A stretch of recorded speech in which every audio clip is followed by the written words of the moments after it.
It begins with a blank piece of cardstock. Add a little color in a simple circular motion.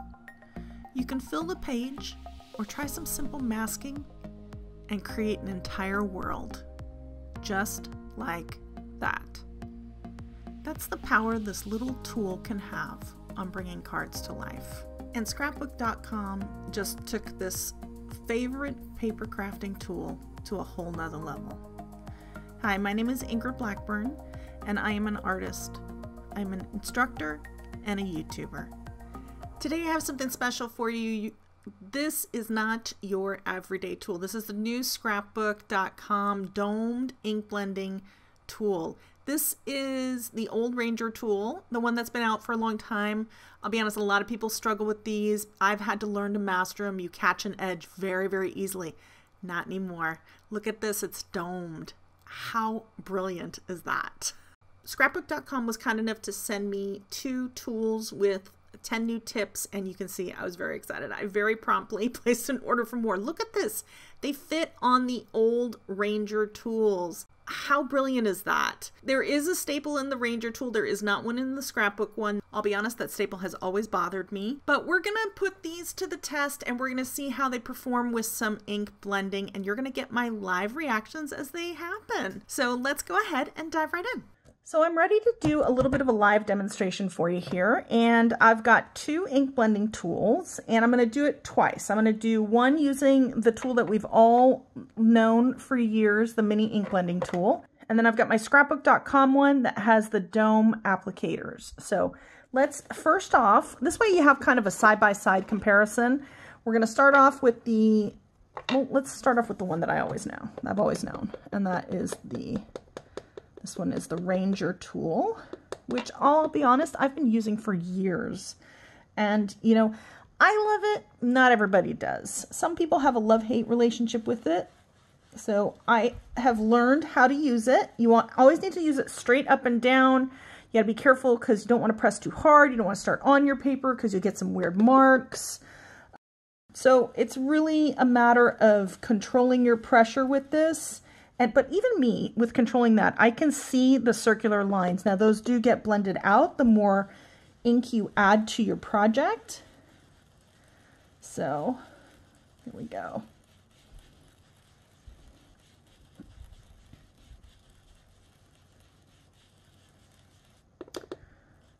It's looking pretty good. Filling in, getting a lot of ink. There is, you know, my hand is tiring a little bit, as does happen with ink blending with using the mini tools. And now we're going to move to the Scrapbook.com one, and I've just got a little bit of ink on here. I like to get, you know, a fair amount of ink on my sponge tips here. So, oh wow, it has a very different feel. And you can hear it too. But look, no marks. Wow, that's a big difference. Wow, that is a huge difference. Okay, let's keep playing. So it must be a different type of material. It sounds and feels maybe like it's a little bit more like a foam, like the tips of the daubers, maybe. Have to research that a little bit more. But look at this effortless blend that I'm getting.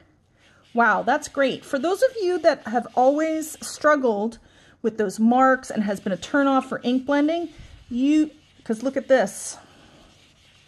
Now granted, if I'm putting more pressure down, I'm gonna get more ink. So that's the same, but wow, that is really effortless.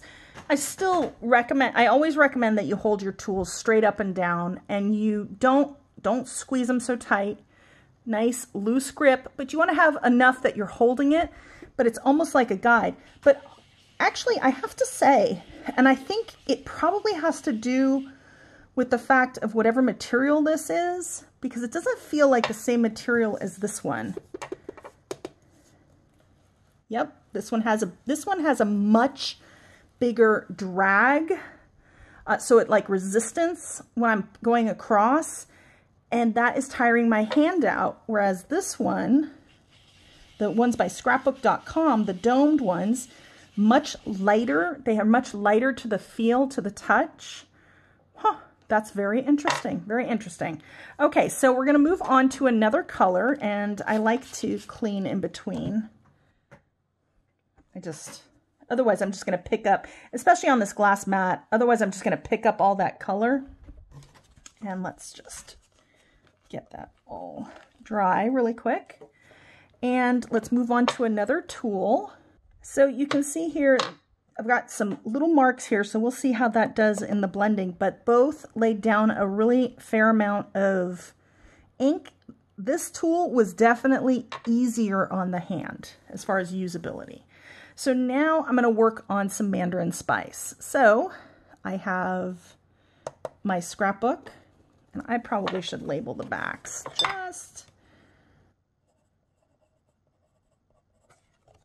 just so I know. Okay.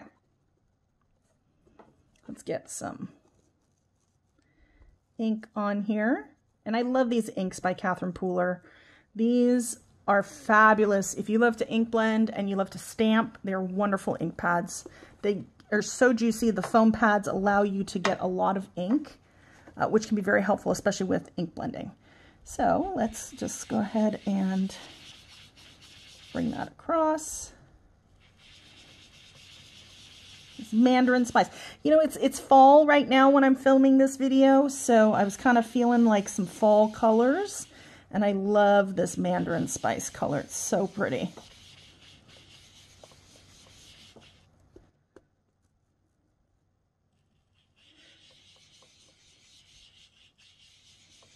And we'll probably speed up this portion, just since you already saw my first one. But you can see here just overlapping. Just want to make sure that you get rid of all that white area. So I'm concentrating on adding. I want to make sure to leave space for my third color, but I want to make sure that these overlap. And look at what a beautiful, vibrant orange that's creating. And because I'm not getting any of those weird marks that you can get, you know, with your tools, that's a really nice blend. So I'm liking these. I tend to ink blend with both the Catherine Pooler line of inks and the Distress line of inks. Both are incredibly translucent, but the Catherine Pooler line are just crazy vibrant. They are really a dream to ink blend with. As you can see here, as this tool is really highlighting how translucent these inks are, and they're able to just really layer over each other. Look at how effortless and smooth that is. I really love how this is turning out. This has a really nice, effortless look right here. And when I'm ink blending, that is what I'm looking for, is that effortless look. So right here, because this is going to be the transition area, I'm not focusing on this area getting too dark, but I do want to deposit enough here in the transition.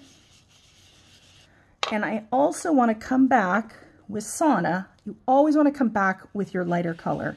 This just helps to deposit a little more, and it just helps to make these two kind of react together and just kind of brighten that area up a little bit. I've been ink blending for years. I love to ink blend.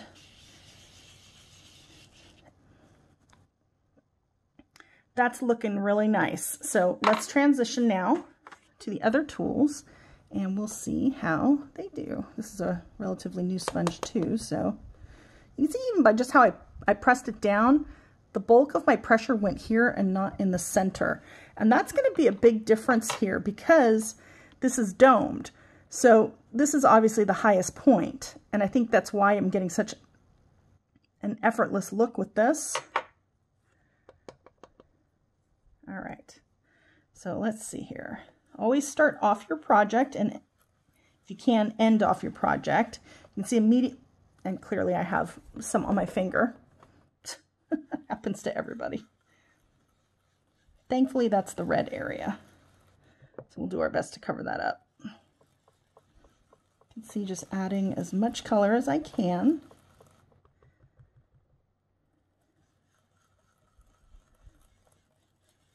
This really has a significant drag compared to the other one. And I love these tools, don't get me wrong. It's a huge difference though. My hand is tires so much more with the drag from this one.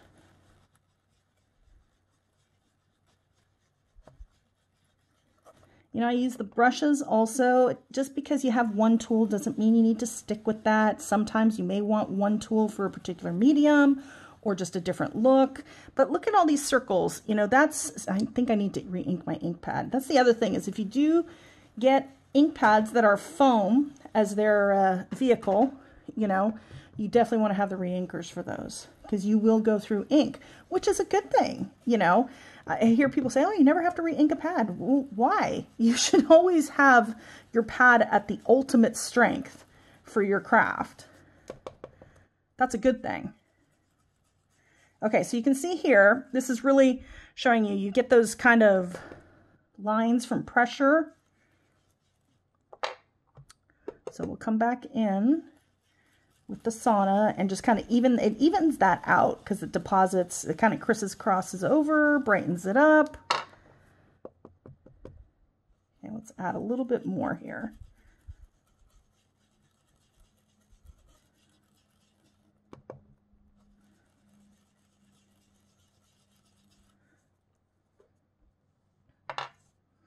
Okay. So you can really kind of see at this point, and this is early, none of the inks have settled. I clearly got a little bit of water on there because the Catherine Pooler inks are water reactive. So let's just add a little bit more there. But there's a big difference between the two. This one is a little bit more splotchier, and this one has a little bit more of an even look to it. That's actually quite interesting. Okay, so let's move on now to the rouge, and I will swap these colors here. I always like to leave my lid by my color so that I don't make mistakes. Not that I can't make mistakes, definitely can. Rouge, and probably want to make sure that that is on there just right. This is a very pretty color. Here's what it looks like.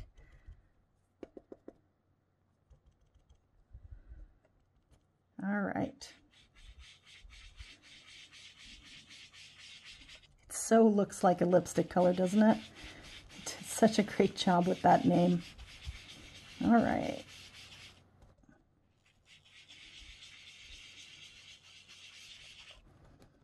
Here's the crossover.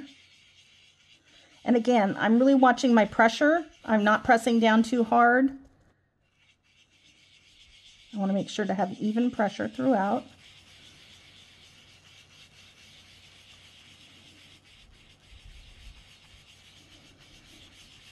It's really a noticeable difference in the amount of effort it takes because it doesn't pull on the project. It's very interesting. It was very unexpected. I didn't think that that was even anything that would have been one of the differences.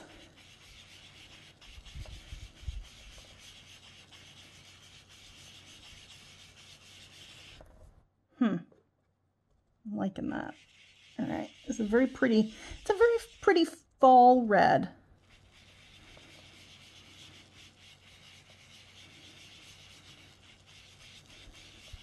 I'm liking the application. And I'm actually being a little bit more, what's the word, not as careful, because now that I have some ink down, I'm actually kind of angling it a little bit, just trying to be a little bit more deliberate. I want a little more ink in there. And I actually feel like it's okay to do that. I could never do that with the other sponge tip. That's so cool. Love that. Love it when I have options.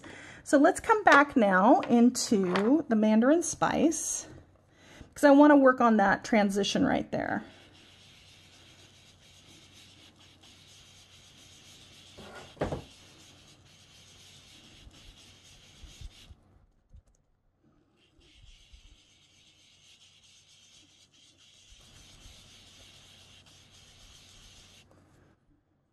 I'm really enjoying this. This is a really nice blend. I do feel that it needs a little tiny bit more orange here. The more it settles, the more those colors kind of fade a little as they dry out. It's nice. Very nice look. Let's go in here and let's add a little bit more just so we can get this to a different level. So kind of focusing on the corners now. And this is something I like to do in all my projects. And I always recommend that you tilt your tool a little bit. And this makes it so much easier to do that because you can feel where it is. And I think it's a little bit more natural just to kind of get those corners. And what that does is as I do the corners, it's going to help draw you into the project. So let me very quickly get rid of this right here. This is one of the reasons I love this glass mat so much, especially for this. So easy to clean this up. And quite honestly, it's much easier to me than the non-stick craft mat to pull onto it. And let's go back into the sauna here. And we'll do that same thing. We'll just kind of get those corners a little bit better. A little bit more on an angle. I apologize that I don't have my other camera angle today. My camera conked out on me. I need to get another one so that you have that second camera angle. Love that. Oh, it's so pretty. Let's get a little bit more. Still wanting a little bit more in that center here. So let's concentrate on the center. I really feel like I have a little bit more liberal. I can be more liberal with my application here and don't have to worry as much, which quite honestly, that's a relief. That's nice. That's beautiful. I love that. Perfect for a fall card. And here's a close-up of just the scrapbook piece. Is this not flawless? This tool truly created a beautiful background. Don't go anywhere yet. I still have some very cool stuff coming. Now let's go ahead and do the rouge here on this one. And I'm going to very quickly speed up this very last part. As you can see, lots of little marks because of those edges, and that is just what naturally happens. You get very good at blending those out, you know, to the best that you can.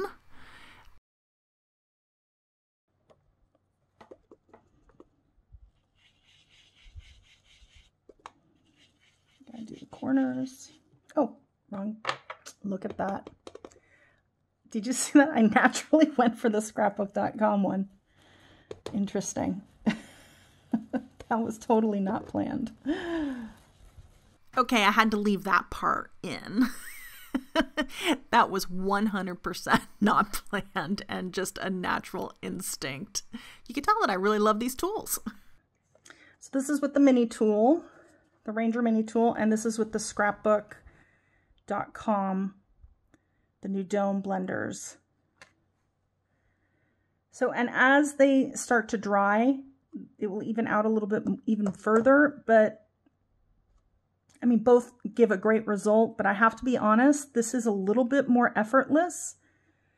And I mean, only because I've been doing this for so long and I recognize the different marks, but I can see some different marks. They're covered up really well and blended together really well, but this is definitely a little bit more effortless and it had a little bit less drag on my hand. So that would be the main difference between the two. I love that the tips fit onto these. That's brilliant. But the domed, and this material is definitely lighter. So if these have ever been difficult for you to use, I definitely encourage you to try these tips out and definitely try these tools. I love the gray. So my vote, I love them both. That's tough, but I am really kind of drawn to this look right here. It's a little bit more effortless, so I will say. Oh, you didn't think we were done, did you? I have more. Click one of these two videos. I show you how to take easy techniques to create some incredible scenery. And the other one has some very cool, simple things that you can do to finish cards, but more importantly, how this tool does with stencils and what I really think. I'll see you over there.